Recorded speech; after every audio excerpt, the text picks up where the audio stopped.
আসসালামু আলাইকুম সবাইকে। আজকে আমরা করলা ভাজি করব আর হচ্ছে এদিকে পটল কাটছি, পটল ভাজি করব। এদিকে পেঁপে সিদ্ধ দিছি আর আলু সিদ্ধ দিছি আর সাথে ইলিশ মাছ ভাজি করব। আজকে ভর্তা ভাত, আজকে হচ্ছে ভর্তা ভাত হবে।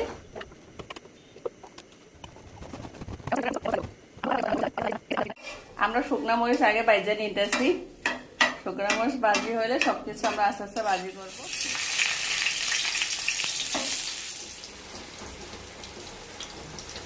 যারা করলা পছন্দ করেন না, এই যে এরকম করে ভাজি করবেন। এরকম করে ভাজি করলে তিতা বোঝা যায় না। আমরা এখন মাছ ভাজি করতেছি, পরে ভর্তা হবে।